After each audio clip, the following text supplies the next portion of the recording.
ఏం ఏం సాధించారు ఢిల్లీలో?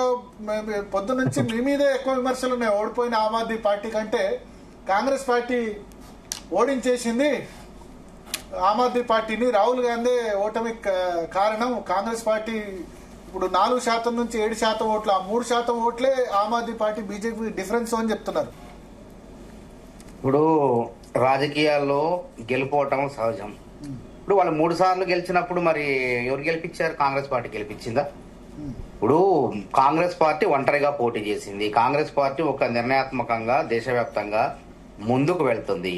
వాళ్ళు చేసిన తప్పులు, కేజ్రీవాల్ కి అవినీతికి వ్యతిరేకంగా పుట్టిన పార్టీ అవినీతి కూపంలో కూరుకుపోయింది. ప్రజలు నమ్మలేదు. ఇప్పుడు కేజ్రీవాల్ ఓడిపోయినట్టు నాకు సమాచారం. కేజ్రీవాల్ ఓడిపోయారు, మనీష్ సిసోడియా ఓడిపోయాడు. అంటే కేజ్రీవాల్ 3182 ఓట్ల తేడాతో ఓడిపోయారు. అంటే అర్థమైంది. కేజ్రీవాల్ లాంటి నాయకుడు ఆమ్ ఆద్మీ పార్టీకి ఆయుపట్టైనటువంటి కేజ్రీవాలే ఓడిపోయిందంటే ప్రజల్లో వ్యతిరేకత వచ్చింది. లిక్కర్ స్కామ్ అనేది, ఆయన జైలుకు పోవటం అనేది బాగా ప్రభావాన్ని చూపింది.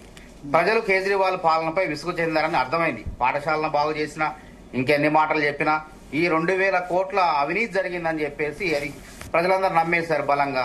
కాబట్టి ప్రజలు ఆటోమేటిక్ గా ఏం చేశారు? అధికారంలో ఉన్న పార్టీ, కేంద్రంలో అధికారంలో ఉన్న పార్టీకి ఓట్లేస్తే మేలనుకున్నారు.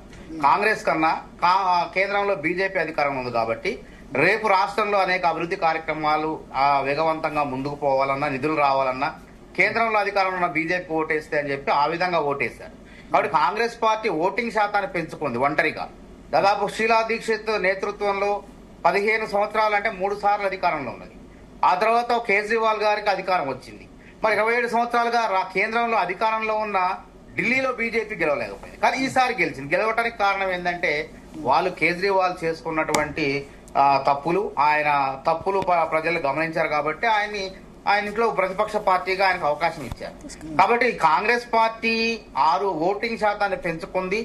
భవిష్యత్తులో రేపు కేంద్రంలో కూడా మేము 42 ఎంపీ స్థానాల నుంచి 55 స్థానాలకు వచ్చినాం. 55 నుంచి ఇవాళ 100 స్థానాలు లోక్సభలో ఉన్నాయి మాకు.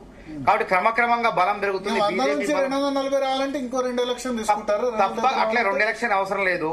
ప్రజలు ఎప్పుడు కూడా ఏ పార్టీ కూడా ఎక్కువ కాలం అవకాశం ఇయ్యరు.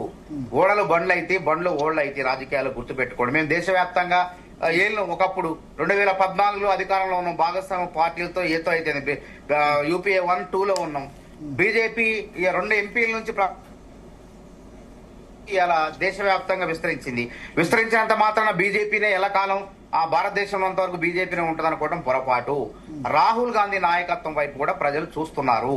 ప్రియాంక గాంధీ గారు అంటున్నారు ఢిల్లీలో. తప్పు అది. బీజేపీ కాంగ్రెస్ ఎప్పుడు కూడా కలవు.